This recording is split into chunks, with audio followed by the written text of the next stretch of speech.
É o seguinte, eu proponho o seguinte hoje. Eu vou falar de Noé e eu vou falar de dois aspectos grandes, né? Do dilúvio e daquela cena pós-dilúvio. E entre os dois, eu vou fazer um pequeno intervalo. Não é um intervalo de tomar café, mas é um intervalo para a gente fazer perguntas, para não ficar muito distante, tá? Eu vou fazer um pequeno intervalo de 5 minutos a 10, se houverem perguntas nesse sentido. E aí, se houverem mais, a gente para e aí retoma no fim, onde a gente vai ter mais tempo, tá bom? Até para o Glaucio poder pegar a segunda parte também. Tá legal, pessoal? Combinado assim, então? Então, faz assim com a mãozinha, então que aí a gente vai se comunicando aqui. Eu consigo ver o chat também, né? Se tiver alguma pergunta, quiser adiantar, aí eu posso pescar pelo chat também, tá bom? Então, vamos começar. Eu vou aproveitar para gravar aqui. Além de gravar aqui, eu vou gravar no meu gravador, porque o que a gente fala aqui vai ser aproveitado num podcast que a gente está gravando aqui com a Igreja em Casa. David está aqui presente. E por alguma razão de perda de dados, né, a gente perdeu esse episódio. Então, vou recuperar aqui, aproveitar esse momento para recuperar e gravar de novo. Tá legal? Então, vamos lá, pessoal. Hoje, então, vamos falar do arco de Deus e da flecha dos homens. A gente já viu sobre a criação, né? Vimos sobre o quiasma da criação, né? E que lá no meio desse quiasma da criação você tinha Moads, né? Dias Santos, aquele feriado, né? Deus estava querendo comunicar com o povo dele, que estava ali, tinha acabado de sair do Egito, como devia ser a relação ali, né? Ele estava querendo se fazer conhecido. Você tinha uma autografia aqui de Deus, né? Ele falando por meio de Moisés, se apresentando ao povo.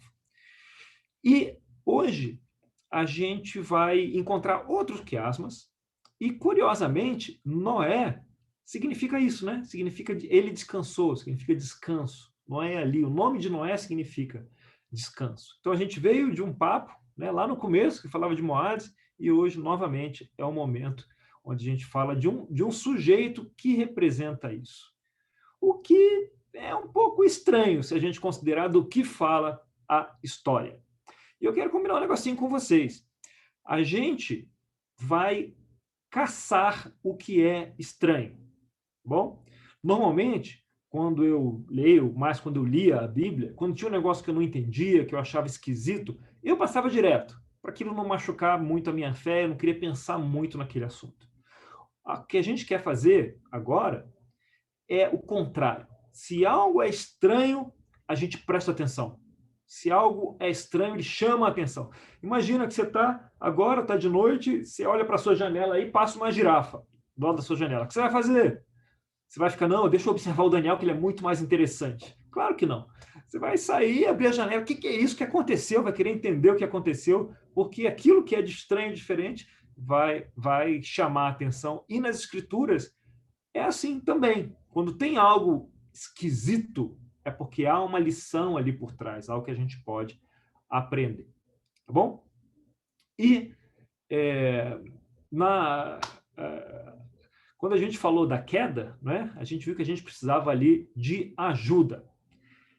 E agora nós temos o personagem que traz o segundo acordo de Deus com a humanidade. O primeiro foi com Adão, né? Lembra do acordo? Não comam do fruto do bem e do mal, cuidem do jardim, cresçam e multipliquem. Né? Esse era o acordo. O acordo foi meio quebrado. E agora a gente tem o segundo acordo, a segunda pessoa com quem Deus faz uma aliança, que é Noé. Sabe quem é o terceiro? Abraão, que a gente vai ver nos nossos próximos papos. Quarto é Moisés, quinto Davi, sexto vem lá com Jesus Cristo, né? Que é o acordo definitivo. Você pode marcar o Antigo Testamento por esses 5 acordos. Adão, Noé, Abraão, Moisés e Davi. 5 marcos, 5 alianças, 5 acordos. Tá? Muito bem. Vamos então observar os problemas da história aqui. O problema da história. O que a gente tinha lá na queda? A gente tinha uma terra corrompida.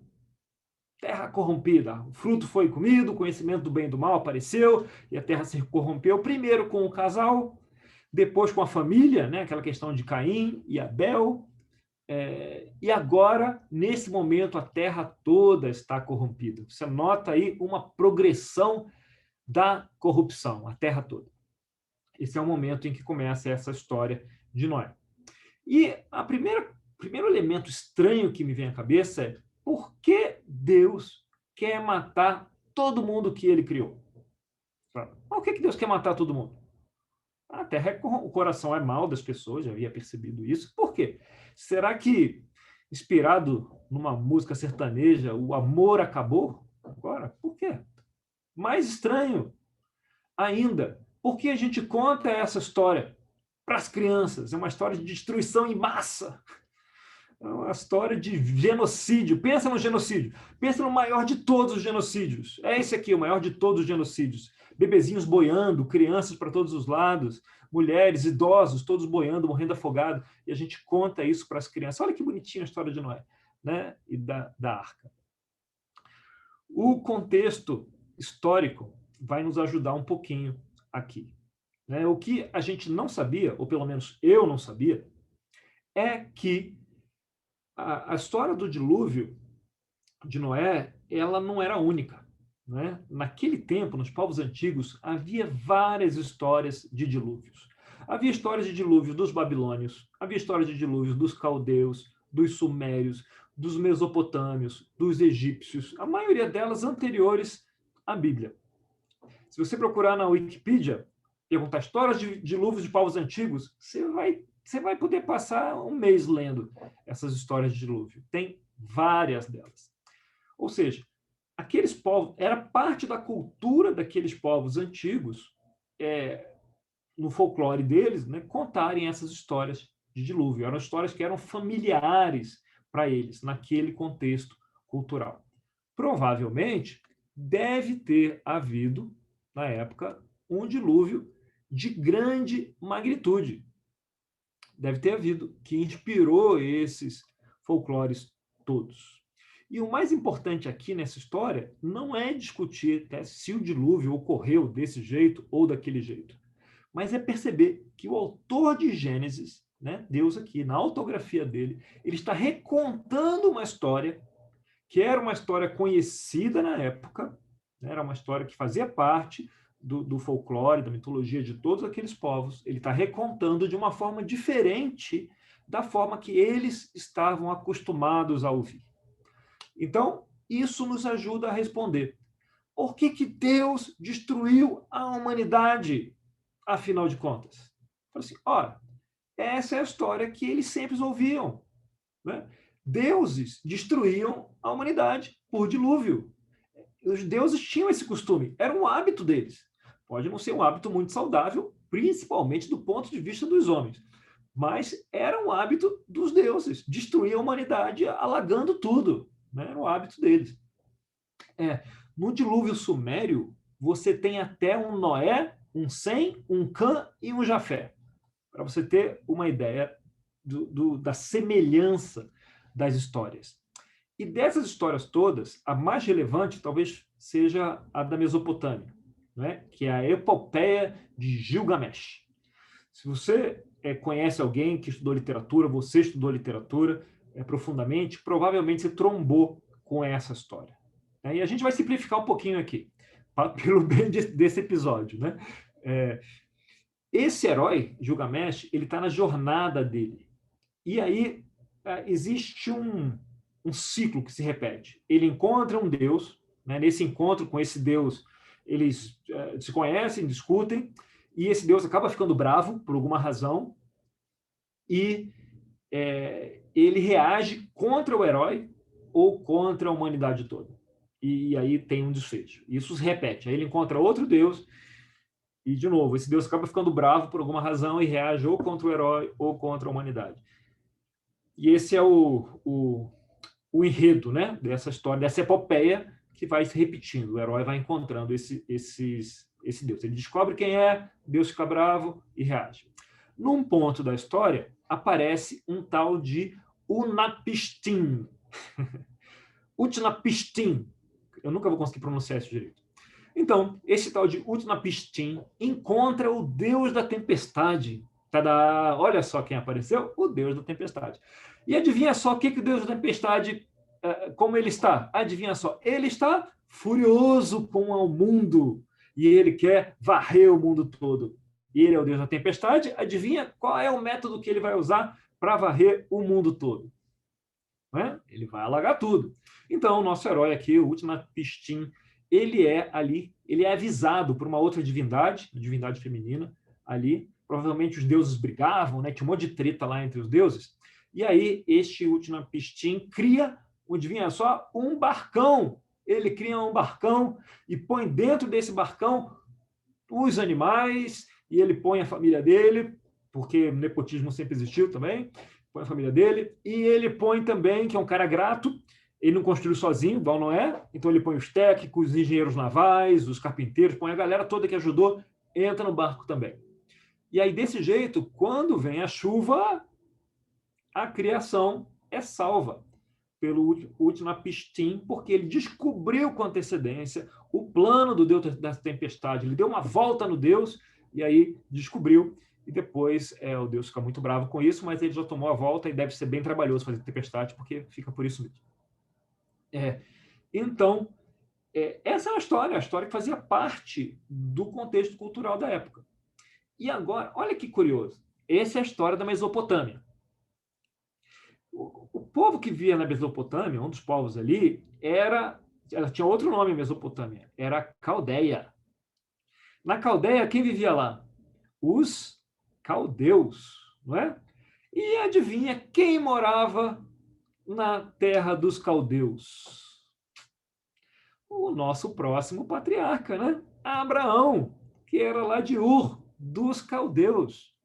Então, a descendência de Abraão acaba recebendo depois, né, claro, descendência, o livro de Gênesis.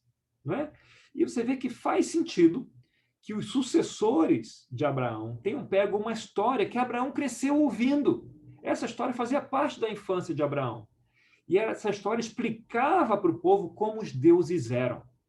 Então, eles reescrevem a história para contar aos descendentes de Abraão como Deus realmente é, ao contrário desse Deus que Utnapishtim encontrou e queria destruir de graça lá a humanidade e ficou bravo porque não conseguiu. Então, respondendo à primeira pergunta, por que Deus queria destruir tudo? Porque esse era o hábito dos deuses, era isso que os deuses faziam. Eles já esperavam uma história na qual a divindade iria destruir tudo. Em algum momento, ia ficar indignado com a humanidade e ia destruir tudo. O que a gente procura na história de Noé não é por que fez isso. Por quê? Porque era isso que se fazia. A gente procura nessa história o que torna esse Deus diferente. Né? O que torna Deus diferente. E a gente vê essa frase estranha, né? Lá em Gênesis 6, no verso 5, diz assim: toda inclinação dos pensamentos do seu coração era somente para o mal. E essa frase se repete lá em Gênesis 8, 21, né? Quando ele fala: nunca mais amaldiçoaria a terra por causa do homem, pois o seu coração é inteiramente inclinado para o mal desde a infância. Quando você tem duas frases muito parecidas, separadas, é uma boa pista do quê? De um quiasma, né? De algo que é espelhado aí no meio. E eu vou dar um spoiler aqui, porque a gente não vai ficar caçando isso, mas esse quiasma é bem fácil, desse de Noé, bem fácil, porque ele é contado nas datas, nos dias. Né? Deus fala com Noé, 7 dias depois manda entrar na arca, 7 dias depois começa a chover, aí chove por 40 dias, fica tudo alagado lá por 150 dias, depois tem outro período de 150 dias, depois Noé atraca lá em cima, passam 40 dias, depois 7 dias, manda a pomba e tal, 7 dias, e aí ele sai. Então, o que você tem aqui? 7 dias, 40, 150, 150, 40, 7, 7. Tá vendo aí o padrão? 7, 7, 40, 150, ABCD, agora DCBA, 150, 40, 7, 7. Né? É um quiasma bem fácil. E no centro desse quiasma, ele está lá em Gênesis 8.1, bem no centro, Gênesis 8.1. Diz assim: então Deus lembrou-se de Noé e de todos os animais selvagens e rebanhos domésticos que estavam com ele na arca. E enviou então um vento sobre a terra, e as águas começaram a baixar. Estranho, né? Deus se lembrou de Noé. Será que Deus tinha TDAH? Se distraiu? Ficou esquecido de repente? Ih, caramba, esquecido Noé. Igual a gente esqueceu do Ronaldinho Gaúcho na época da pandemia, lembra? Fala, caramba, passou um mês, o cara está preso no Paraguai. Aqui, Deus... Não, né? Não é isso. Você vê que esse vento sobre a água, a palavra em hebraico, ruach, não é? É a mesma palavra do Espírito de Deus que pairava sobre as águas. Ruach, não é? Lá no começo, esse vento. O Espírito e o vento é a mesma palavra, o vento de Deus. E agora fazer um parênteses bem rápido aqui. Eu estou falando aqui que a palavra em hebraico ela pode significar vento ou Espírito de Deus. São significados bem distintos. Por que isso acontece? Isso acontece porque o tal do hebraico, ele trabalhava aqui com 8.000 palavras, 8.500 palavras. O português, se você pegar só o OAS, dicionário OAS, ele tem mais de 215.000 palavras. Então, você vai de 8.000 palavras para 215.000 palavras. Então, é como se você pintar um quadro com uma brocha ou pintar com um pincel bem fininho. O hebraico é como se fosse uma brocha, né? Pinceladas grossas, né? Quando você usa palavras que podem ter vários tons, várias sombras, vários significados, várias nuances. Porque uma palavra significa várias coisas, né? Em português é 15, 16 vezes. Para cada palavra em hebraico tem 16 em português, que nem é a língua que tem mais palavras, né? Então, vai ser comum a gente falar, olha, em hebraico pode significar isso, aquilo, aquilo, aquilo. Bom, é normal isso acontecer por causa da própria limitação da língua, né? O que torna mais interessante ainda o estudo da Torá, do Antigo Testamento. Então, você vê que haviam as águas, o mundo estava cheio de águas e o vento, ruar, né, pairava sobre as águas. Qual foi a última vez que você tinha o vento de Deus pairando sobre as águas? Lá na criação, não é? Lá na criação. E aí, em Gênesis 8:6, Noé abre a janela da arca. Quando ele abre a janela, o que entra pela janela? A luz, né? Depois de tanto tempo de tempestade. E a água vai baixando, né? E aparece a terra. A água vai baixando. Quando ela baixa, né? Completa aí a separação das águas e aparece a terra da água, né? O terceiro dia. O dia 4, né, do Sol e das Estrelas, eu não consigo achar, mas os estudiosos acham mais difícil. O dia 5 aparece depois com a ave voando, né? Ali, Noé libera a ave, os peixes. E o dia 6, quando os animais voltam para a terra, e a terra se preenche, né? E depois saem os homens, por último. E você tem um outro link com a criação aí, e no capítulo 9, verso 7, que diz que é o mandamento de Deus. Mas vocês sejam férteis e multipliquem-se, espalhem-se pela terra e proliferem nela. Então, você tem aí um espelho da criação. Depois disso, que a criação, o que acontece logo depois da criação, quando Deus cria tudo, o que ele faz? Descansa, né? Então, a gente deve esperar o sábado aí. Aí o nome Noé, né? O descanso. Você deve esperar o descanso, né? E o descanso vem, e a gente vai dar uma olhadinha, lá em Gênesis 9, 8 a 17. Em Gênesis 9, no verso 8, esse descanso vem numa palavra que vai se repetir. Vê que palavra repete aqui bastante. Então Noé, disse Deus a Noé e a seus filhos que estavam com ele: vou estabelecer minha aliança com vocês e com os seus futuros descendentes, e com todo o ser vivo que está com vocês, as aves, os rebanhos domésticos, os animais selvagens, e todos os que saíram da arca com vocês, todos os seres vivos da terra. Estabeleço uma aliança com vocês. Nunca mais será ceifada nenhuma forma de vida pelas águas de um dilúvio. Nunca mais haverá dilúvio para destruir a terra. E Deus prosseguiu: este é o sinal da aliança que estou fazendo entre mim e vocês e com todos os seres vivos que estão com vocês para todas as gerações futuras. O meu arco que coloquei nas nuvens, este é o sinal da minha aliança com a terra. Quando eu trouxer nuvens sobre a terra e nela aparecer meu arco-íris, então me lembrarei da minha aliança com vocês e com os seres vivos de todas as espécies. Nunca mais as águas se tornarão um dilúvio para destruir toda forma de vida.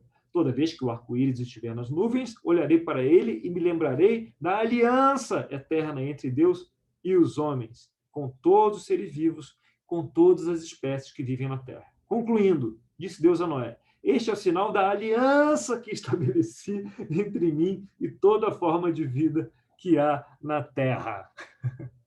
Deu para notar qual é a palavra que aparece muitas vezes aí? A palavra do hebraico é Brit. Aparece 7 vezes em hebraico, assim como a palavra terra. A palavra nuvem aparece 5 vezes. E arco-íris, na verdade arco, né? Porque o arco-íris não tem hebraico, é só o arco, aparece 3 vezes, né? No centro de todos esses números ímpares, né? Está ali em Gênesis 9:16. No centro de todas as palavras está: toda vez que o arco-íris estiver nas nuvens, olharei para ele e me lembrarei da aliança eterna de Deus com todos os seres vivos, todas as espécies que vivem na terra. Né?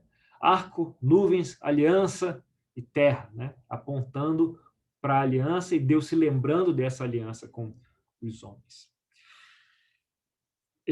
Então, o que você tem aqui é o arco em hebraico. E esse arco do hebraico é o mesmo arco da arma, arco e flecha. É a mesma palavra do mesmo arco, que é o arco e flecha. E se você já viu um arco-íris, ele está apontando para onde? Está apontando para cima, né? Está apontando para Deus. Como se o símbolo da aliança está apontando para ele. Assim, a aliança é minha, aponta para mim, eu provejo esse símbolo e é comigo. Se disparar essa flecha, é comigo. Eu que vou segurar a onda aqui, né? Aponta para ele mesmo.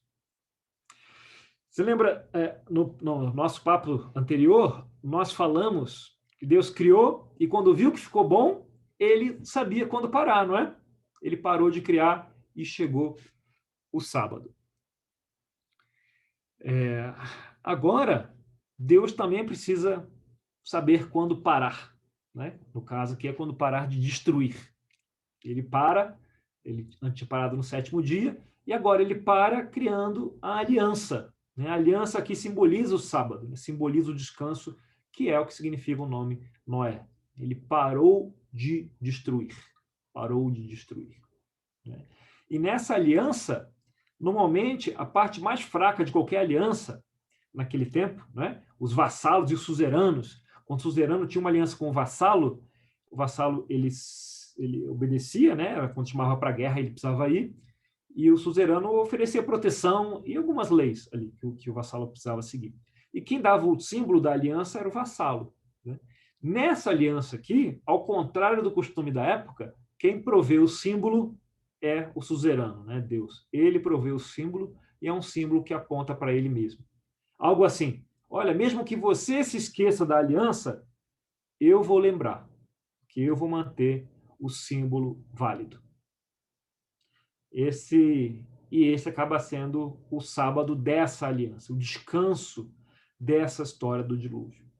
Quando você compara essa história com qualquer outra história de dilúvio da época, esse Deus, ele se separa, se destaca como um Deus não bravo. Esse Deus, ele não quer continuar destruindo tudo, ele não vai continuar tentando destruir tudo. Ele provê a aliança. Não tem aquele, eu te pego na saída, última pistinha. Na próxima você não vai escapar, não tem isso. Né? Lembra que o última pistinha precisou ser mais esperto do que o Deus da tempestade para salvar a criação. Nessa história, Deus faz uma sociedade com Noé para salvar a criação. E ela começa quando Deus tinha se arrependido de criar a humanidade, porque a inclinação era má o tempo todo, e no fim há uma aliança, né, dada pelo suzerano, criada, e ainda que as inclinações para o mal fossem verdade, ele não ia destruir nada. Quer dizer, a humanidade Ele sabia que a humanidade ia continuar com a inclinação para o mal, ia continuar sendo corrompida. Na verdade, aquela situação de antes ia continuar depois. Mas ainda que isso acontecesse, ele não iria destruir nada, né? Tem gente fazendo, volta e meia a gente vê umas cambalhotas semânticas, fala, não, o mundo ainda não chegou no grau de corrupção que estava naquele tempo. O texto não fala isso. O texto fala que Deus, olha, ainda que seja isso mesmo, eu não vou destruir mais vocês. Por quê? Porque eu sou assim. Eu sei quando parar. E a gente volta àquela narrativa de parar para redimir a criação e restaurá-la. A gente falou sobre isso, né? O trabalho de Deus de restaurar, de redenção e de restaurar a criação. A história de Noé revisita esse tema de redenção e de restaurar a criação, né? Então, a gente só chega aqui nessa visão porque a gente encara os problemas da história e não foge deles. E não foge, não evita os problemas, mas encara os problemas. Por que Deus quer destruir tudo? Era isso que se fazia. Havia um zilhão de histórias desse tipo. Essa história é para mostrar que esse Deus é diferente. Lembre-se que a gente está no prefácio das Escrituras. Tá? A introdução vai começar só com Abraão. No próximo papo vai ser a introdução. Aqui a gente está no prefácio. São histórias que apresentam a Deus e apresentam como o resto da história de redenção vai se desenrolar, né? Até para trazer a humanidade de volta a Deus. Quando você compara o Deus de Noé com os deuses que Gilgamesh enfrentou na epopeia dele, o Deus dos egípcios, o Deus dos caldeus, esse é completamente diferente. Mas será que a gente pode falar a mesma coisa dos homens? A se pensar, né? E com isso eu encerro essa primeira parte. E a gente volta daqui a pouco com a segunda parte do nosso próximo papo. Podemos ligar os microfones. Se alguém tiver alguma dúvida, temos uns 5 minutos aqui para conversar sobre essa primeira parte. Se alguém quiser comentar ou quiser falar algo a respeito disso. As fontes aqui estão lá no Marty Salomon e no David Forman, as principais fontes aqui. Pessoal, desculpa.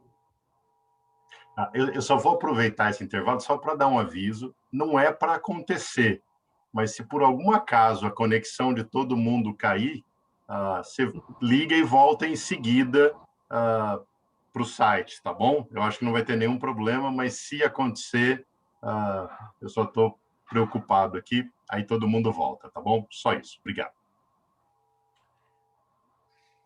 Ok. Daniel. Ups. Ouvindo. Posso perguntar? Pode. Eu tenho uma pergunta, assim, realmente, né? Eu li depois com essa postura que você falou. O que é estranho aqui? Olha o que é estranho. Eu falei, meu Deus, tudo é muito estranho nessa história. Sabe? Sensacional. Nunca tinha visto essa explicação que você deu. O que eu li, por um acaso, essa semana, foi em Êxodo 32, depois que eles fazem o bezerro de ouro, tarará, Deus fala a mesma coisa para Moisés. Assim, ele fala... tenho visto que esse povo é um povo obstinado, deixe-me agora para que minha ira se acenda e eu destrua. Então, dá a impressão que ele não está cumprindo a promessa que ele fez para Noé. Aí, né, Moisés se ajoelha, implora, e tarará, e aí ele muda de ideia. Acho que algumas palavras, tipo arrepender, mudar de ideia, eu creio que não são literais, né? A gente, sei lá, porque Deus não erra, Deus, assim, né? Fiz errado, me arrependi. Enfim, acho que tentam mostrar para a gente proximamente o que Deus sentiu, alguma coisa no sentido, ou ensinar uma outra verdade. Mas essa coisa dele querer destruir de novo, quando eu li essa semana, me incomodou, porque eu falei, mas não tinha prometido ali que não ia mais destruir. Então, não sei se você tem alguma visão sobre isso, se faz parte do que você estudou. Excelente, Ana. E é ótimo questionar isso, né? A gente fica com isso, mas Deus não se arrepende, então isso aqui, eu não vou pensar muito sobre isso. Não, ao contrário, tem que pensar sobre isso, porque os tesouros estão aí, estão justamente nessas coisas, né? Quando Deus coloca isso para Moisés, eu acho que ele estava considerando isso. Porque ele já fez isso antes. Né? Para ele começar de novo, aqui não era quebrar a aliança, até porque ele tinha prometido que não ia mais destruir a humanidade. Se ele rapasse aquele povo e começasse de novo por Moisés, não ia quebrar promessa nenhuma, aliança nenhuma com Noé, porque é um pedacinho da humanidade, bem pequeno. Ele talvez fosse atrasar mais 500 anos o plano dele, se fizesse isso, porque ia ter que criar outro povo, né? Aí, na prática, ele acha outra forma de fazer isso e vai só uma geração embora, né? Aí a geração seguinte assume no deserto. Mas eu não vejo como quebrar a aliança com Noé, porque Noé é a humanidade. E, ao mesmo tempo, Deus já havia mostrado que ele não tinha o menor problema em começar de novo. E ali, a relação dele com Moisés, ela acaba fazendo diferença.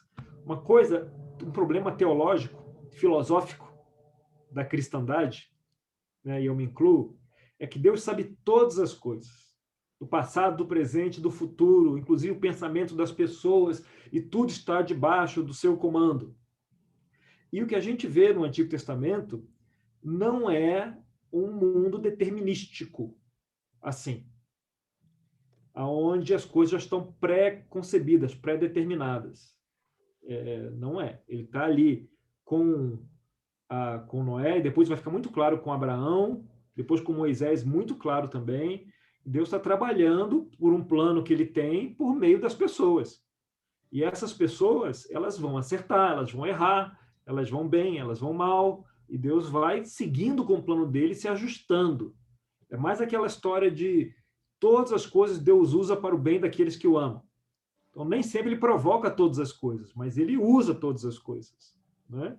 E ele decidiu trabalhar por meio de nós, né? Por meio dos seus, com todas as limitações que isso significa. Né? Então, quando ele está trabalhando ali com Moisés, ele está... o plano dele vai acontecer. Se vai ser com aquela geração, com aquele povo, com a geração seguinte, não sei. Né? A Bíblia ela foi registrada desse jeito, que foi desse jeito que aconteceu. Mas se aquele povo reagisse de outra forma, talvez não tivesse 40 anos no deserto, né? E a Torá seria registrada de outra forma.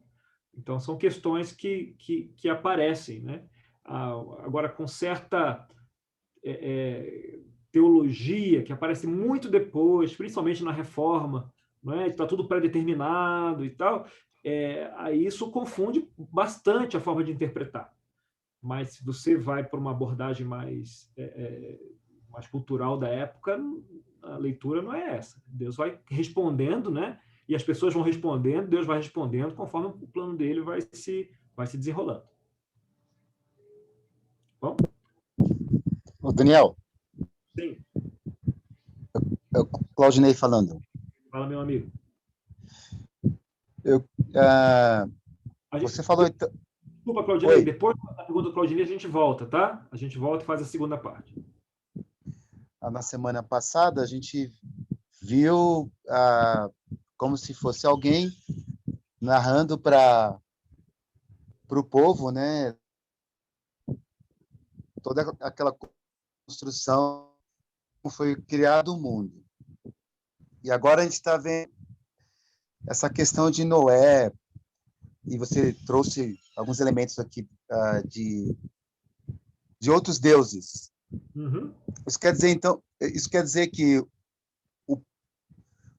estou tentando entender, o povo, então, eles já tinham no meio deles, claro, dentro de outros deuses. Eles já adoravam outros deuses, conhecimento de outros deuses, então eles seguiam, talvez, outros deuses. E essa narrativa era para eles agora entrar em Deuteronômio, que fala mais sobre isso, de amar um único Deus, né? Muito bom, Claudinei.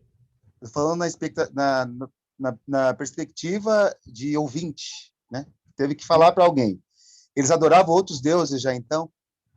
Olha, Claudinei, eles chegam lá, e quando eles chegam no Egito, eles têm uma aliança de Jacó com Yahvé. E pronto. E José, né, era o Deus que havia... José tinha um relacionamento também com Yahvé, obviamente. Aquela família, então, tinha um relacionamento com Yahvé.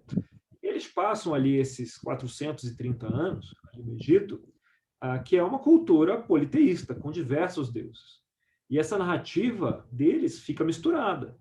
Então, a gente pensa, mesmo para Abraão, para Jacó, essa questão do monoteísmo, do único Deus, é algo que não era muito estabelecido, né? A cultura tinha muitos deuses ali em volta, e Yahvé era o Deus dos hebreus, comumente reconhecido como Deus dos hebreus.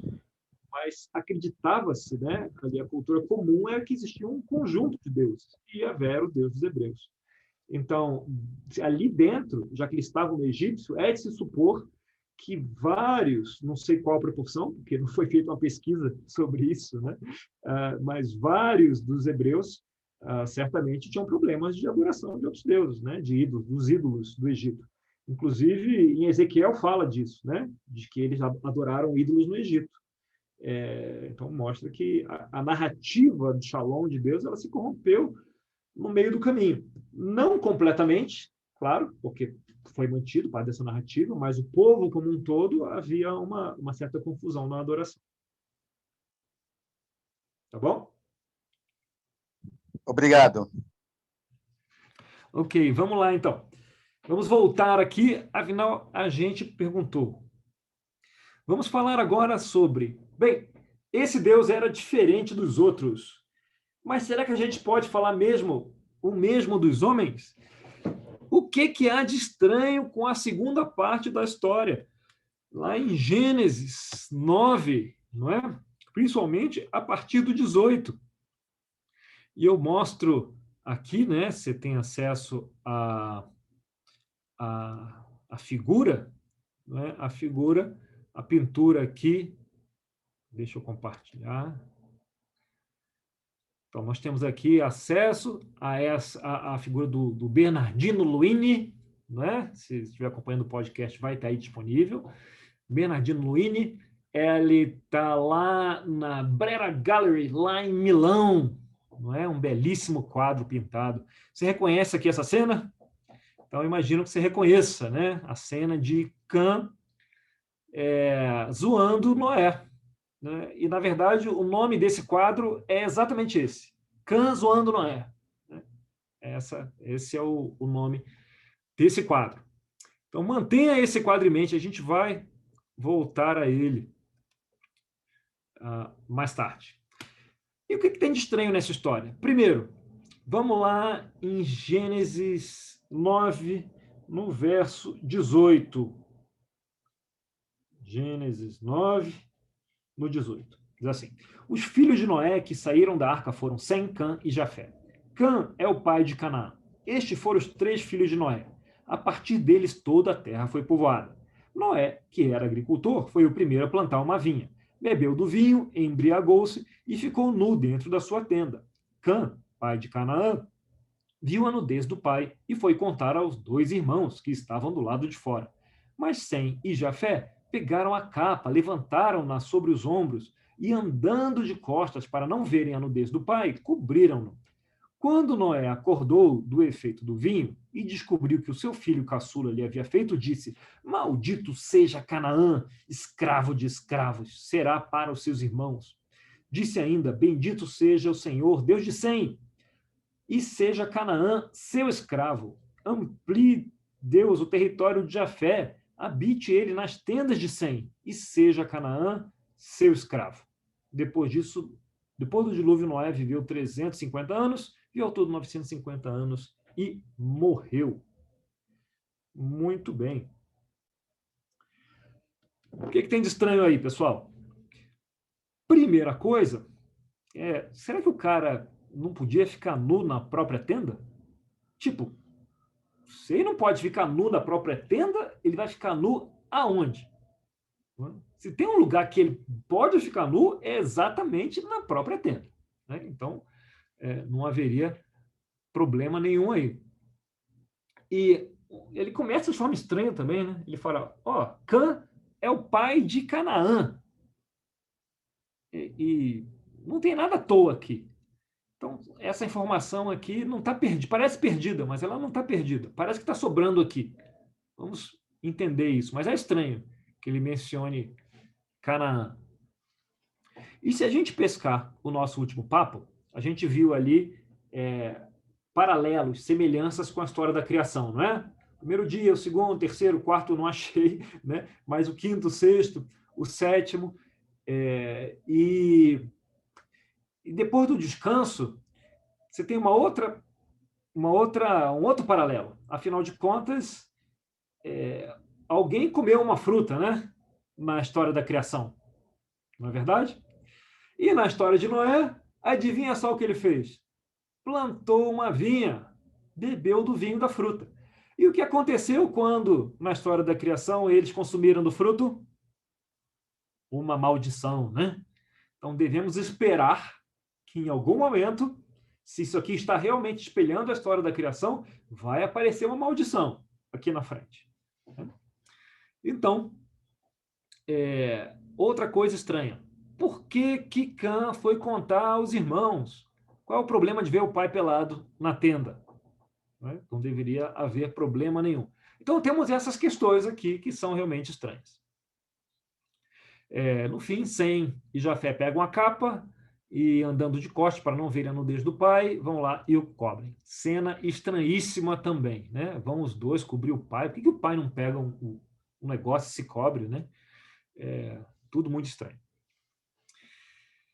E por fim, lá ao final, né, quando Noé acorda do efeito do vinho, diz: maldito seja Canaã, será escravo para os seus irmãos. Mas quem errou não foi Cã? Que história é essa de amaldiçoar Canaã? Ou tem algo muito errado aqui com essa história. Então, vamos tentar achar uma coerência aqui para isso tudo, né? Achar uma coerência. E para isso, contudo mais falha, a gente apela para o Midrash. Alguém aqui já ouviu falar no Midrash? Quem já ouviu falar? Levanta a mão aí. Ninguém ouviu falar no Midrash? Opa, Sérgio Ricardo. Alguém mais ouviu falar do Midrash? Muito bem. O que é o Midrash, pessoal? Hoje, quando você quer aprender um pouco mais sobre um livro qualquer, você pode comprar um livro, né? Ou você pode comprar um comentário bíblico, certo? Você vai lá, você compra um comentário e tem algum mestre, né? Alguém vai comentar o Evangelho, vai comentar uma carta, vai comentar um livro do Antigo Testamento, uma abordagem minuciosa. Um comentário é uma forma bem ocidental de ensinar. Ele traz um monte de informação sobre cada partezinha do texto. Numa forma oriental hebraica de ensinar, não vai ser assim, né? Como é que eles vão fazer? Eles usam o Midrash. Midrash é como se fosse uma outra narrativa, outras histórias que se juntam com a história do texto para explicar verdades ocultas ou aprendizados ocultos do texto. O Midrash ele não é considerado inspirado, né, por Deus, mas ele é respeitado como um texto escrito, deixado por mestres muito sábios, e que, por definição, ele não pode ir contra o texto. Então, o que é o Midrash? Um comentário judaico, ou não era judaico, um comentário hebraico muito antigo, né, feito em cima do texto hebreu. Esse é o Midrash, em cima da Torá, aqui. Tá bom? Então, você tem muitos Midrash, se você pesquisar aí, você pode ler. Alguns deles são uma viagem bastante doida. Outros te trazem luz, né? Te trazem insight sobre o texto, textos difíceis, né? Que não traz uma resposta clara do que pode estar acontecendo aqui. Então, existe um Midrash sobre essa história de Noé, essa segunda parte da história de Noé, que é, como a gente acabou de ver, muito confusa. Então, esse Midrash que traz histórias, imagens, pistas, né? Tentando induzir o leitor a aprender o que aquele mestre aprendeu do texto, ele conta uma história para ajudá-lo a descobrir algo aqui. Então, o que conta essa história? Nesse Midrash, culturalmente, a expressão viu a nudez, ele tem a ver mais com entender completamente, o yadá, né? O conhecer, entender completamente. Né? Quando alguém percebe a nudez, alguém está indo bem além de notar que o outro está nu, né? Está indo bem além. E pode ir mais além ainda, com aquela questão que a gente falou do próprio hebraico, como significar molestação ou até castração. Ou seja, ele vê, percebe e tira, né? Alguns estudiosos até falaram que podia ser como dormir com a própria mãe, mas não é tão aceito, como foi longe demais isso, né? Porque dormir com a mãe seria molestar o pai, coisas assim. O que a gente precisa entender aqui é que esse pós-arca não necessariamente é paz, é sombra e água fresca. A arca, provavelmente, foi um lugar muito tenso, de muita tensão. Noé, ele era conhecido por ser um cara que temia muito a Deus. Tanto quando ele está lá no Hall da Fama em Hebreus 11, fala, Noé, que temia muito a Deus, né, tinha um temor imenso a Deus, construiu a arca. Ele é conhecido por isso. Então, Noé só fazia o que lhe era mandado. Então, o mandamento, por exemplo, de crescei-vos e multiplicai-vos, é dado na saída da arca. Tipo, Deus que abre a porta da arca. Então, o Midrash ensina... Tchau, Glaucio. O Midrash ensina que Noé não abriu a porta da arca porque Deus não tinha mandado. Noé, naquele temor dele, ele só fazia quando Deus falava. Então, ele ficou lá mais 7 dias até Deus falar, abra a porta da arca, sai, se espalhe pela terra e preencham a terra. E mais, o multiplicar também. Então, você tem ensinos que diz, olha, Noé proibia, não era para multiplicar na arca, era multiplicar fora da arca. E tem bicho que se multiplica muito rapidamente. Então, eram 7 casais de animais puros, um de animal impuro, não podia se multiplicar ali para não quebrar isso, pelo temor de Noé.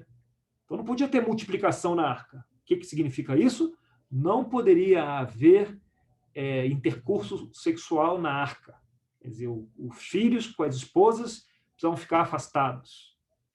Então, tem histórias, ensinos que falam até que Cã teria se relacionado com um cachorro, alguma coisa assim, sobre isso.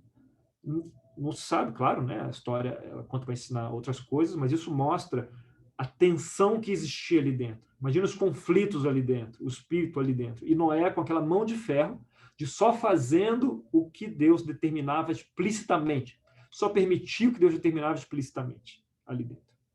Então, quando sai, a relação entre ele e Cã, sabe-se lá como é que está. Certamente boa é que não estava. Boa é que não estava. Claramente, a gente pode ver isso. E o Midrash, quando trata disso, ele parte da castração como algo óbvio. E eu não sei. Quando eu vi isso pela primeira vez, eu achei, cara, que viagem. Eu gosto dessas fontes aqui, mas agora eu acho que foi longe demais. Daí eu fui pesquisar. E eu achei um zilhão de referências. Como isso sendo uma interpretação, não só uma interpretação, mas tipo meio que um conhecimento comum, né? Isso como sendo um dado, né? Essa relação de Cã com Noé nesse momento, né? Tanto que o Midrash traz um conjunto de perguntas de por que teria sido uma castração e não molestação. Por que pegar 1, 2 e contar como óbvio? Então, o que a gente vai fazer? Com isso em mente, vamos voltar aqui. Por que Noé se levanta e amaldiçoa Canaã em vez de Cã? Uma explicação é que Noé está se vingando de Cã. Porque se o Midrash estiver correto, Noé acorda e do estupor do vinho, né? Diz que ele acorda do estupor do vinho, ou seja, ele estava completamente anestesiado, e ele percebe que está faltando uma coisa muito importante ali no corpo dele. E ele vê Cã e pergunta, o que você fez? Né? Cã, o que você fez? Se a gente tenta entender, você me viu pelado, não encaixa muito. Toda a ira de Noé, né? O que você fez? Ele viu o que o filho tinha feito. Como que Cã sabia que Noé havia também recebido o mandamento de crescer e multiplicar, se espalhar pela terra toda. Noé era um cara que temia a Deus. Se ele recebeu esse mandamento, o que ele ia fazer? Ter pelo menos mais um filho. O que ele ia contribuir com isso. Cã sabia. Então, Cã rouba de Noé a possibilidade de multiplicar, né? De preencher a terra. E quando Noé percebe isso, ele fala, já que você roubou de mim a capacidade de multiplicar, eu vou roubar de você o seu filho. O seu filho será escravo dos outros. Por isso ele não reage contra Cã, mas contra Canaã, contra a descendência de Cã. A gente aprendeu na história do dilúvio que Deus sabia quando parar de usar o seu poder destrutivo, né? E descansar na aliança. E Noé deveria ter aprendido a mesma lição de Deus. A proposta aqui era confiar em Deus e não levar o seu desejo por vingança dominá-lo. Tipo, Noé, não faça nada estúpido demais aqui, não passe o erro do seu filho para os filhos deles ou para toda a descendência deles. E se você vê a maldição, ele diz assim no 25, maldito seja Canaã, escravo de escravos será para os seus irmãos. Né? Esse é o tipo de maldição que até aqui era exclusiva de Deus, só Deus fazia isso, né? Só Deus colocava a maldição dele. Noé, no desejo dele de vingança, ele é o único ser humano a usar essa maldição.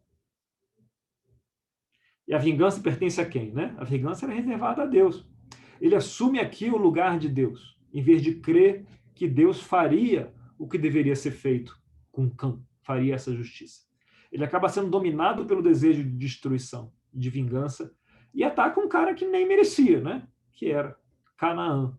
E isso acaba se tornando essa tragédia sem fim que conhecemos, né? Porque a descendência de Canaã acaba se tornando adversária do povo de Deus, com repercussões aí eternas, né? Para todo sempre. Justamente porque Noé não soube se segurar, não soube parar como Deus soube, tanto ao criar como ao destruir. Aqui, pela primeira vez, de forma indireta, não diria pela primeira vez, mas de forma indireta, é introduzido o conceito de perdão, né? Quer dizer, aquela renúncia ao direito de retribuição. Que para isso você precisa confiar que Deus está no comando. E Noé aqui, tomado dessa angústia, dessa raiva, né? Ele não confia e ele retribui isso. Retribui isso. Algo que a gente pode aprender aqui, né? Quando a gente está com muita raiva, né? E quer reagir, né? E a gente não contribui que Deus está no comando, não confia que Deus está no comando e que Ele retribuirá. O papel de Noé qual era? Espalhar-se pela terra, né? Era esse o papel de Noé. Era esse o trabalho dele. E então Noé agora sabe que deveria ter mais filhos, mas não pode. Está cheio de vergonha, está super inseguro. Ele sabe que não é mais quem ele achava que ele deveria ser. Desconta quem não tem nada a ver com a história, causando toda sorte de consequências. Então, a gente continua, mais uma vez, a aprender quem Deus é aqui, sabendo quando parar e dando aqui a direção, né? Criando uma aliança. E também sabendo quem o homem é, né? Cheio de medo, que ainda não sabe quando parar, não sabe confiar em Deus ainda e quer fazer justiça com as próprias mãos. Já lá em Gênesis 9, 6, 7, um pouco antes, diz assim, quem derramar sangue do homem, pelo homem seu sangue será derramado, porque a imagem de Deus foi criada. Mas vocês sejam férteis e multipliquem, se espalhem pela terra e proliferem nela. Essa era a missão de Noé. E Noé extrapola, pisa no tomate, espalha a farofa para todo lado e coloca a maldição na cabeça de quem não deve. E agora eu quero convidá-los, parece tudo muito louco isso, né? Que a gente falou. Então eu quero convidá-los a olhar com mais atenção agora a imagem que a gente compartilhou mais cedo. Está vendo aí? Está vendo a imagem? Agora olha bem para a cara de Cã e para onde ele está apontando. Olha bem para a cara de Sem e Jafé, olhando, um até virando o olhar para não ver o que tinha acontecido ali, e o outro olhando para Cã e fala, tipo, eu não acredito que você fez isso. E olha para essa baciazinha embaixo de Noé. Qual é a cor do líquido que está ali? Vermelho, escorrendo ali. Então, isso essa visão, né, essa interpretação é tido como algo, conhecimento comum, né? Uma forma de interpretar isso que é um conhecimento comum entre os hebreus, né? Do que teria acontecido ali. Não foi simplesmente Cã vendo o pai nu na tenda, mas algo muito mais grave. E como Noé reage sem saber se conter e sem confiar em Deus, né? Que Deus indo extrapolando o papel dele, causando toda sorte de problemas no futuro. Será que Deus vai achar alguém com quem trabalhar no longo prazo? É o que a gente vai ver no nosso próximo papo. Obrigado, pessoal.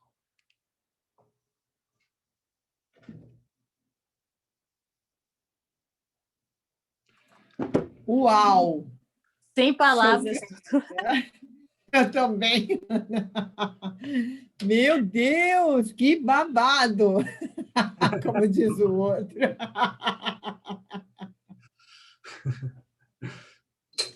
Que louco, né? Louco! Louco! Meu Agora, Deus. quando a gente lê essa parte, vai passar a fazer sentido. Meu Deus. Essa história Se sem é que pé eu nem vou querer cabeça. ler isso alguma outra vez, né, Daniel? Acabou. Oi? Se é que eu vou querer ler isso alguma outra vez na minha vida. Aula mais perturbadora da história. Tem que digerir. Essa é a mania das escrituras de mostrar o bom, o mal e o feio, né? E essa mania, agora fica a provocação, e essa mania nossa de não encarar o que a gente não entende direito. De ficar tentando entortar a semântica do texto para o negócio valer. Nesse domingo, eu ouvi o culto, né? E aí o YouTube, eu estava caminhando, ouvindo o culto de domingo, e aí o YouTube emendou numa pregação sobre Noé, de um cara muito famoso aí. Aí eu falei, vou ouvir, né? Vou falar sobre isso. Bicho, ele estava fazendo uma ginástica para justificar por que Deus tinha que destruir todo mundo mesmo e tal, porque a situação estava muito esquisita mesmo, que não tinha jeito, porque o pessoal entrava nos casamentos e violentava todo mundo. Eu falei, meu Deus, de onde saiu isso? Né? Justificar a ação, né? de defender a atitude. Que, tipo, não tem defesa porque não precisa de defesa. Né? A história do dilúvio é essa. E mais, a história do dilúvio ela só faz sentido na visão cósmica daquele tempo, onde você podia abrir o céu, já que o firmamento era onde ficavam as águas do alto, e as águas do alto e de baixo, né, elas viriam das fontes de cima e alagariam tudo, e cobririam até as montanhas mais altas. Então, naquela visão cósmica daquele tempo, daquelas histórias que eram contadas, você podia abrir uma fonte do céu, do azul do céu, que é igual ao do oceano, e dos mares de baixo, e isso fazer um dilúvio tremendo. Atualmente, não é essa a narrativa, e nem precisa ser a narrativa. Porque a narrativa é que a história estava sendo recontada, a história dos deuses estava sendo recontada para apresentar um Deus diferente. Então, não precisa ficar inventando átomo de água de onde não existe. Deus criou um universo sustentável. Vai por onde caminha sozinho, para todo sempre. Perfeita a criação de Deus. Agora, a gente precisa ler com os olhos de quem foi escrito, né? E com o objetivo de para que foi escrito a história do dilúvio, né? E tirar as lições que foram... que existem ali dentro, né? E não inventar um complemento que não há. Quando a gente inventa o que não tem no texto, fala bobagem. Daniel, eu estou assim, é tudo... Nossa, não sei se os outros irmãos, mas eu como a Ana, eu tenho que digerir mesmo, tenho que ouvir de novo essa aula e tentar entender realmente o que aconteceu, porque muitas dúvidas, muitas coisas ficam, né, na cabeça da gente. Tipo, não é depois, porque isso que aconteceu foi depois dele ter ficado todo o tempo na arca, né? E o que esse menino fez depois, né? Depois dele ter passado tanto tempo lá, acontece isso, e o que deve ter acontecido de fato ali. com aquela Olha. bacia vermelha, ficou meio... Aquela É. água vermelha ali do quadro me deixou meio assim... Depois dele ter passado tudo que passou, né? Como ele era muito obediente a Deus, tal, então... É. E Carla, o livro, o filme Noé, do Russell Crowe, tão criticado aí em várias coisas, porque não tem nada, a Bíblia não é assim e tal. Na verdade, é um filme muito fiel à tradição dos midrashes, né? Que complementam aquilo lá. Então, Já preciso ver. Então, quem conhece, eu não estudei em profundidade, né, só por cima essas partes, mas quem conhece diz que faz muito sentido a abordagem daquele filme ali, né, aquela dureza, Olha, né, toda, né, do filme ali. eu vou assistir, eu não assisti ainda, mas eu vou assistir, sobretudo depois dessa aula, para ver se eu consigo entender um pouco mais. Muito bom, Dani, obrigada. Muito obrigada pelo seu tempo, pela sua aula. Você é incrível, menino. Oh! Agora, como eu falei com o Sérgio, quem não me jogou pela janela no primeiro vai jogar no segundo. Mas eu já lhe digo que no papo de Abraão tem algumas coisas bem interessantes, mas nada nesse tom, viu? Que bom, que bom. Nada nesse Né, naipe. Sérgio? Que bom, meu Deus. Eu preciso ouvir de novo, de fato. Daniel, se eu puder dar uma olhadinha, tem uma pergunta no chat, Desculpa. talvez dê para responder. Essa, a Ana Obata pergunta, Bernardino Luini era contemporâneo de Da Vinci, então essa interpretação era comum até pouco tempo. Quando se perdeu? Ana, ela continua comum, ela só não é comum entre o meio cristão, porque boa parte da arrogância a gente não aprende com quem estuda isso há mais tempo. E aí a gente quer reinterpretar de acordo com nossas lentes culturais e acaba não investigando quem estuda esses textos há milhares de anos a mais do que nós. Então, ela continua, na verdade, entre os meios estudiosos, né, rabínicos, continua sendo lido dessa forma, tá bom? Então, isso e da mesma forma que essa mensagem, tem outras tantas passagens que a gente tenta ler com nossos olhos culturais e a gente perde. O próprio Novo Testamento, se a gente se atém só a ele, e passeia pouco pelo Antigo, é igual você tentar ver uma foto só pelo negativo da foto, né? A revelação da foto fica toda embaçada. E a gente se contenta com isso, na verdade. Então, eu tenho tentado estudar bastante esse princípio, uma parte que a gente prega pouco e estuda pouco, para tentar trazer isso para nós. Primeiro, eu gosto, né? Para tentar trazer isso para nós e diminuir um pouco essa lacuna de conhecimento que nós temos. O Dani, posso dar uma sugestão de um livro que talvez ajude justamente nesse sentido, que a gente faça uma leitura mais embasada historicamente, culturalmente? Não sei se vocês já viram, mas tem esse livro aqui, chamado Comentário Histórico-Cultural da Bíblia, Novo Testamento, e ele vai, assim, versículo por versículo, trazendo justamente esse pano de fundo das escrituras, o que seria esse ambiente realmente social, cultural, que forma, né, o palco onde tudo aconteceu naquela época. E eu sei que também tem um livro desse, que é um comentário também do Antigo Testamento. Se eu não me engano, do mesmo autor, eu não tenho esse, eu tenho só do Novo Testamento, que é o Craig Keener. Eu tenho usado esse livro nas minhas leituras e tem me ajudado justamente nesse aspecto que você trouxe, quão importante é a gente conhecer mais da cultura da época, a gente conhecer mais o contexto histórico, social, como as pessoas naquela época pensavam, tanto do lado dos judeus, da tradição hebraica, tradição judaica, qual era o pensamento, quanto também do lado dos gregos, da cultura helenística, né, que foi o berço para muitas coisas acontecerem, né, as formas de pensamento filosófico, entendimento do mundo. Então, só uma sugestão aí de um livro bom. Ô, Bruno, obrigado. E lembrando que Obrigada, Bruno. o Novo Testamento tem esse afastamento, né, de 2000 anos aí para cá.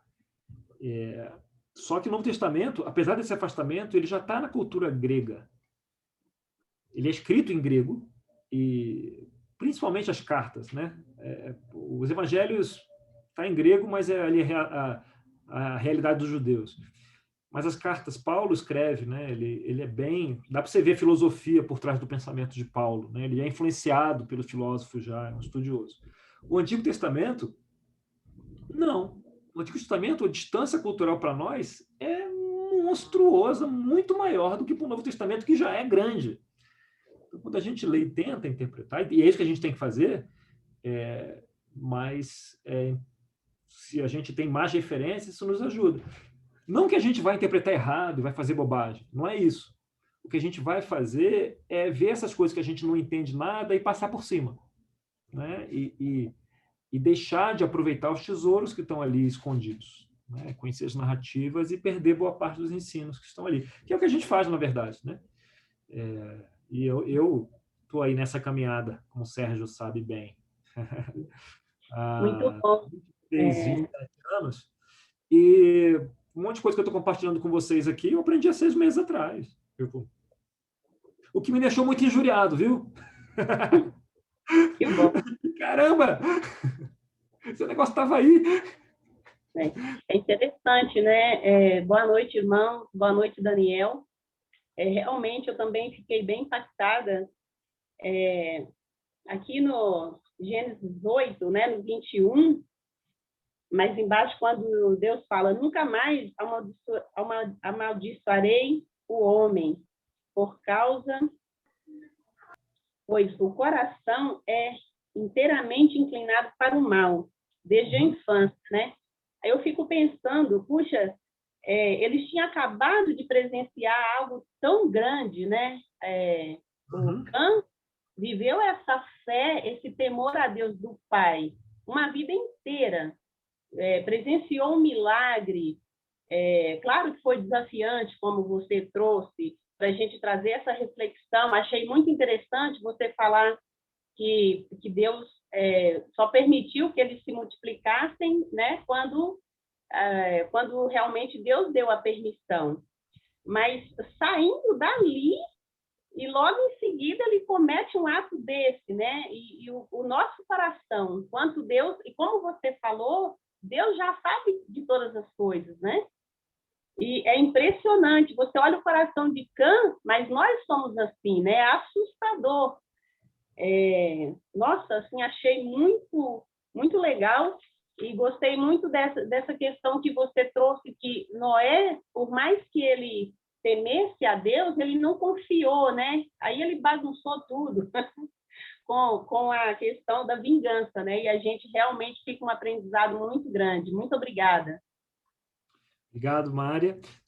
Maria, só uma observação, é que não foi logo depois, né? Porque quando o Cã faz isso, eles já tinham saído, já tinham se espalhado, Noé já tinha plantado a vinha já tinha crescido, né? Já tinha fermentado, tinha tomado vinho. Então, talvez foi 6 meses, 1 ano depois, de uma relação que já vinha ruim, né? A relação de Noé com Cã já vinha ruim. E a gente sabe que, mesmo presenciando milagres, o poder da raiva e do ódio é tremendo, né? Então, isso é o pico de uma relação longa, né? E difícil. E Noé não era docinho também, né? Noé provavelmente era um cara bem difícil também. Então, boa noite, Daniel. Boa noite a todos. O que eu achei interessante é que isso mostra a nossa natureza humana, né? É incrível ver que as escrituras ela é muito enfática, é muito objetiva quando exatamente não só esse exemplo, mas muitos outros dos personagens bíblicos, o quanto mostra a nossa natureza humana.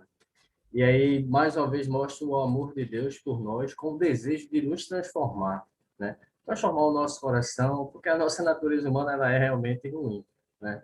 Então, é bem nítido ver que as Escrituras elas não escondem o que realmente o ser humano, nós, fazemos. Nós é que buscamos nos esconder das nossas reais intenções, da nossa natureza, né? Aí eu vejo o quanto Deus nos chama exatamente para essa transformação de postura. Ó, mostrar a nossa natureza, mas com o objetivo de ser purificado, ser santificado, ser transformado, né? Então, achei interessante nesse aspecto sobre exatamente o que as Escrituras nos mostram como é a nossa natureza humana, né? Muito bom. Obrigado. Viu? Obrigado, William. É isso aí, ela mostra mesmo.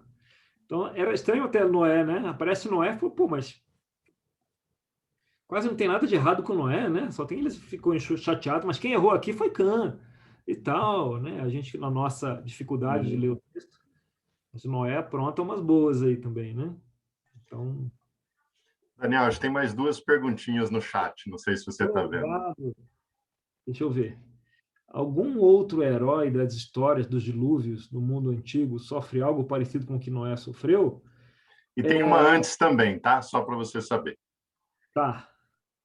Há alguma razão para a maldição cair sobre Canaã e não sobre os demais filhos? E a explicação para Canaã ter feito isso é a da Ana Paula. Então, a maldição caiu sobre Canaã porque foi o pai dele que fez o ato, né, ali, que molestou ali o pai, né? E então, como o pai não poderia ter mais filhos, Noé vai lá e se vinga de Cã ao comprometer a descendência de Cã. Já que a descendência de Noé estava comprometida, ele falou, eu vou pegar a sua descendência também. E aí a maldição cai sobre Cã. Né? A minha dúvida é porque ele tinha mais outros 3 filhos, né? Além de Canaã. Então, mas não tem uma explicação por que foi Canaã. Tem Cã e Jafé. Canaã não era filho de Noé. Não, tá aqui, ó, no capítulo 10 fala os descendentes de Cã. Esses foram os filhos de Cã: Cuxi, Mizraim, Fute e Canaã. Ah, entendi. Por que ele escolheu assim, não sei, pode não ter explicação, só fiquei com essa curiosidade. Por que foi Canaã? Eu acho, entendeu? Mas talvez não tenha. A minha teoria é que Canaã era o único filho nesse momento. Não é? E eu acho que esse caso se passou bem depois da arca. Porque o filho de Canaã não entra na arca.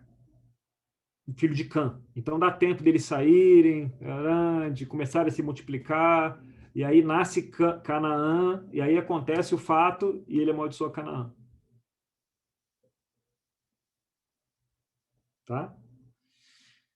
Então, aí depois a vida de Cã segue, né? E aí tem outros filhos. A Estela, tá, muito bom. Obrigado, Estela. Qual foi a outra pergunta? Alguma razão? Ah, tá. Algum outro herói das histórias dos dilúvios do mundo antigo sofreu algo parecido com o que Noé sofreu? Olha, se você tirar o sofrimento de construir a arca com as próprias mãos, eu acho que só Noé passou por isso, de construir a arca toda com as próprias mãos. Eu estou preocupada com a castração, Daniel. A castração é que está me incomodando. Olha, eu não tenho essa informação. Eu acho que o Utnapishtim não passou por isso, viu? Ele continuou a vida heróica dele numa boa, tá bom? Curtindo sua vida de herói. Os demais, eu acho que a encrenca aqui é que Deus quer ensinar não só quem ele é, né? Mas que os homens quem os homens são também, né? Aqui. E a dificuldade dos homens. E aí aparece isso aqui, o fato dos homens não saberem quando parar. Não saberem quando parar. Essa história de saber quando parar, gente, ela vem o tempo todo. Ela volta outras vezes, né? Parece com Caim também, quando ele está bravo e acaba, não sabe quando parar e mata Abel. Né? Ela vai aparecer na frente. com Abraão. Ela faz parte da nossa natureza, né? Não saber parar. Por isso que a gente engorda. Daniel, posso fazer uma pergunta? Sempre. Tá. Então, eu estava procurando compreender esses primeiros capítulos de Gênesis, né? Pela ótica aí, essa narrativa poética, né? Esse prefácio bíblico, né? Aí quando você começou a falar de detalhes, né? Bem específicos a respeito de Noé, de Cã e do que podia ter acontecido, eu fiquei muito tentado a me prender a vários detalhes e coisas muito esquisitas e estranhas, né, nesses capítulos, né? Eu sei que não é o foco da narrativa, mas eu também já li alguns comentários bem divergentes, para falar a verdade, né? Sobre essa questão de filhos de Deus, filhos dos homens, néfilins e coisa e tal, né? Então, realmente tem muita coisa estranha nesses capítulos, né? Mas eu fico tentado a querer saber e investigar, ver detalhes, né, dessas coisas que são estranhas, né? São estranhas. E aí sugiro cata uns midrashos da época lá e tenta ver o que se diz sobre isso, né? E aí você vai pescar e você pesca um pouco mais. É um exercício danado. Mas é um risco também, né? A gente se apegar a alguns pontos que não são centrais na narrativa também, né? Olha, se está na Torá, tem alguma coisa ali que quer ensinar alguma coisa para a gente. Então, talvez não seja um ponto central, mas deve ter alguma lição ali. Eu não sei o que fala dos nefilins, eu não estudei essa parte. Mas eu não descartaria, não. Se é algo que chama atenção, tipo Tuca, mas tem que ver de que forma que isso contribui para a narrativa de Deus, né? Essa é uma boa forma de caçar. De como que isso encaixa na narrativa de redenção de Deus, né? E aí você pode ter bons insights. Um cara que ensina sobre isso, para quem consegue ouvir em inglês, que é uma das fontes, que é o David Forman. Ele tem outras obras, né? Tem várias obras, tem umas 4 obras escritas. Mas o negócio dele, ele tem uma escola, é paga, né? Mas nessa escola tem uma parte da Torá é infinito que ele tem de vídeos e ensinos sobre isso. Então, para quem quer caçar mais, tiver uns caraminguais sobrando para investir nisso e conseguir entender inglês, é a dica. Eu ainda não fiz isso, porque toma muito tempo preparar essas coisas aqui, preparar o podcast lá. Mas assim que essas missões diminuírem um pouquinho, eu vou brincar com isso. Que podcast? Você tem um podcast, Daniel? O podcast da qual não tem esse episódio porque ele foi perdido, né? Então eu espero que ele esteja lá. Mas o da criação estava lá, ele fala de Caim e Abel, fala da história de Adão e Eva, que é aquela que eu dei para os solteiros lá, Ana, que você viu. E tá entrando episódios novos aqui. Tem uns 15 episódios gravados. No podcast, eu estou chegando na DR entre Faraó e entre Moisés e Faraó. Mas os editados, eu acho que eles já vão até o início, até o fim de Gênesis. Como chama?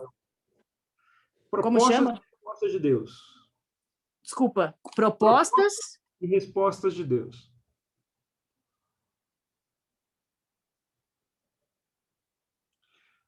Aí a gente está organizando isso, porque ele está indo aos soluços, sabe? A gente vai gravando certinho, mas a edição e a disponibilização parece um eletrocardiograma, né? Vai, vai. Tem que profissionalizar esse negócio.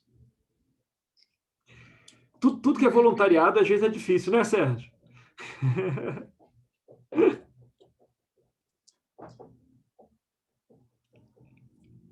O David, que está aqui, presente, ele está faz parte aí das gravações originais. Daniel, primeiro eu quero te agradecer sempre, porque eu acho que dar aula nunca é fácil. Atingir o público, mais difícil ainda. Mas a sua aula tem sido excelente. Meu marido está aqui assistindo, perguntou para mim, é muito difícil, você está entendendo? Eu falei, mais ou menos, não estou entendendo muito, não. Mas, como você disse para a Ana, tudo a gente tem que estudar. Correr atrás. Ele está dizendo aqui, tem que correr atrás. Mas uma pergunta, eu gostaria de fazer, uma pergunta mais simples. Tinha muita gente antes do dilúvio que morreram? Olha, Yara, tinha, naquele tempo, vamos dizer assim, se a gente buscar nas histórias antigas, se você vir, comparar com a Idade Média, por exemplo, as maiores cidades tinham dezenas de milhares de pessoas. Quando tinha uma centena de milhares, era muita gente. Se você voltar mais 2, 3 mil anos, que era, né, essa era aí, você pode tirar um zero aí fácil, né? Então, tinha muita gente? Você pode dizer que tinha, mas o ponto central do que a gente está falando aqui é que esse dilúvio, a história do dilúvio, é uma história do folclore da época. É uma história, provavelmente aconteceu um dilúvio, mas eram histórias comuns da época. Os mesopotâmios, os sumérios, todo mundo tinha uma história de dilúvio, que era contado porque os deuses ficavam bravos. Isso não significa que o dilúvio aconteceu exatamente como está escrito em Gênesis 7-9. Tá? Não é o objetivo de Gênesis 1-11. A Bíblia se torna mais histórica a partir do capítulo 11, com Abraão. Antes disso, ela é um conjunto de poesias, onde ela reconta histórias do folclore da época, só que apresentando a Deus. Então, houve um dilúvio que morreu muita gente, verdade. Mas um dilúvio onde morreu todo mundo e sobrou só Noé, cientificamente, vamos dizer assim, na prática, dificilmente isso aconteceu de verdade. Entende? Então, o que você tem aqui? É uma recontagem de uma história que todo mundo conhecia, mas apresentando a Deus, apresentando o Deus de Abraão. Olha, em vez de ser como esses deuses aí, que é bravo com a humanidade e quer perseguir o tempo todo, esse Deus ele faz uma aliança. E mesmo a humanidade se comportando mal, ele não vai mais destruir a humanidade. Porque esse Deus é diferente. Ele faz aliança, ele vai sempre olhar para o arco-íris e a aliança vai estar lá. Mesmo que a humanidade continue inclinada para o mal. Ao contrário dos outros deuses, que ou não estão nem aí, ou querem destruir a humanidade. Que é a mitologia, né? Mitologia politeísta geral da época. Por isso que eles tinham que sacrificar crianças, virgens, sei lá o quê, a esses deuses para apaziguá-los. Né? O Deus de Abraão, não. Ele faz uma aliança e fala, não vou destruir vocês. Tá? Então, vai ter muita gente ou não. A questão é a recontagem da história do folclore da época. Daniel. Obrigado, Daniel. Para mim, Yara, isso para mim é um grande alívio. Porque antes de eu entender que Gênesis de 1-11 foi escrito com esse objetivo de apresentar o folclore da época, apresentar a Deus por meio das histórias que eram conhecidas, eu ficava encucado. Eu falei, caramba, será que eu preciso acreditar que Deus matou todo mundo, só sobrou Noé? Pô, mas isso... E de onde veio tanta água? Não tem água suficiente para cobrir o Everest. Nunca teve, não pode evaporar. Deus criou os elementos, ele respeita os elementos, ele age por meio dos elementos. Ele não cria água do nada e faz desaparecer. Né? Então, não está coerente com o resto da Bíblia mesmo, né? Que é um livro cientificamente sólido até. Né? Esse início, quando eu aprendi que se trata de poesia e de uma apresentação de Deus, do que virá pela frente, isso trouxe grande alívio ao meu coração. Grande alívio. Falei, isso faz muito sentido. Mesmo. Como é que eu não vi isso antes? Na verdade, isso faz muito sentido, né? Mas por quê? Daniel, A tradição cristã é muito forte nisso. Aquele negócio dos 6 dias, 24 horas, que foi, não foi. Agora eu fiquei incomodada com Hebreus 11, porque Obrigado. parece que eles falam de Noé como tendo construído a arca, não como Sim. poesia. Então agora eu porque... fiquei mal com Hebreus 11. Não, mas é isso, é o que você... Isso é a história do povo. Uma coisa não quer dizer a outra. Nem o sangue de Abel, mesmo estando morto, ainda fala, não é isso? Sim. Então, é a história. O ensino, ele está preocupado com o ensino, com as lições que ficam. Que é o que a gente falou desde o começo. A questão não é ser um paper científico, mas o que o texto está ensinando. Né? E a lição fica. Fica e eles vão recorrer. Essa é a Bíblia de Paulo, essa é a Bíblia de Jesus. Eles vão citar esses caras o tempo todo. Não é? Esse é o texto onde eles vão tirar os ensinos e vão citar os personagens. Entende? Sendo reais ou não. Exato, não importa. Muito bom. Não importa. Então, esse livro é sensacional. O Pentateuco é fabuloso, absolutamente fabuloso. É um livro que, com os elementos literários da época, Moisés tinha ganho uns 12 Nobel de literatura por ter escrito esse negócio na época. Só que não pode porque ele roubou, né? Porque foi Deus que inspirou. Mas o texto é fabuloso. Então, só do Gênesis e Êxodo, esse texto é impossível de ser escrito. Você imagina colocar esse negócio de pé? Com toda a coesão, toda a poesia, todos os ensinos, e camadas em cima de camadas de sabedoria aí por trás. É absurdo o que você tem. É um milagre. O livro em si é um milagre. Ele não precisa de mais nada, não precisa de luz, não precisa de nada. O livro já é um fabuloso. Daniel, eu fico feliz que você está aliviado lendo tudo isso, porque eu acho que a maioria aqui que ouviu isso não está sentindo nada desse alívio que te trouxe. Todo mundo agoniado, né, Sérgio? Tá agoniado. Se você estava preocupado que iam te jogar pela janela, eu acho que hoje realmente jogariam. Mas aí a gente pega você e traz para a próxima semana. Pode ficar tranquilo. Deixa ele fora da arca. O David falar como é que foi para ele. O David tinha uma pergunta, acho que ele ia fazer uma pergunta, se não me engano. Fala aí, David, que o David está ouvindo isso pela segunda vez. Não, na verdade, obrigado pelo convite, Daniel, poder ouvir vocês também. É muito interessante quando o Daniel falou que as escrituras, principalmente de Gênesis 1 a 11,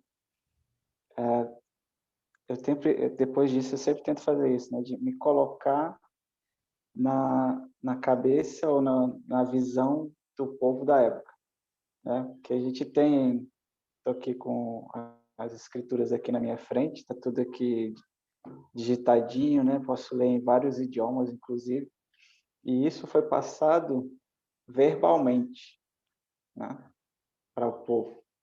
Então, todas essas alegorias, eu gosto muito de comédia, eu fico pensando como é que você faz uma pessoa entrar dentro da sua história, você ambientar ela da melhor forma possível. Então, eu também fiquei muito aliviado, muito grato, na verdade, né, por poder ouvir, entender que não se trata exatamente daquilo que está escrito, mas do que Deus quer mostrar para nós, né, do seu coração, da sua vontade eterna de se relacionar conosco e ensinar os seus preceitos, né, aquilo que ele tem de mais valoroso, né? Isso é muito legal quando você vê, cara, não se trata de tanto de água que caiu, quantas pessoas morreram, mas aquilo que Deus quer mostrar através do seu relacionamento com aqueles homens, né? E não vou dar spoiler, mas eu fiquei muito impactado com a história de Abraão, né? O Daniel vai falar semana que vem, que é exatamente isso, né? É um ponto de congruência que você fala, não, caramba, aí que o jogo começa, né? Eu só fiquei muito agradecido. Eu queria agradecer de novo, Daniel. Obrigado. Aí você começa a ver, não é que esse troço faz sentido mesmo? É sensacional. Essa brincadeira é sensacional. Eu acho que eu vou tirar férias do resto do mundo e ficar na Torá a vida toda. Só não vou me circuncidar.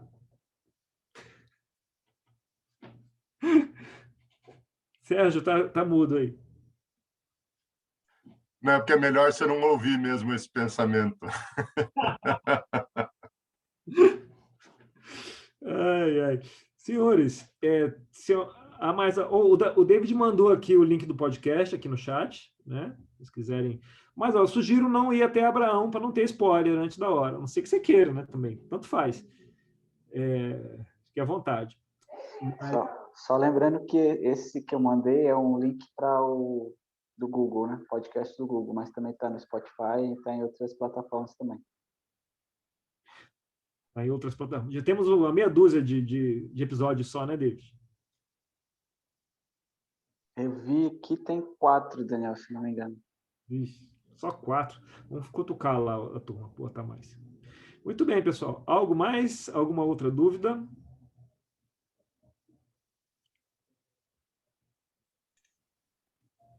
Legal, Daniel. Acho que é isso, então.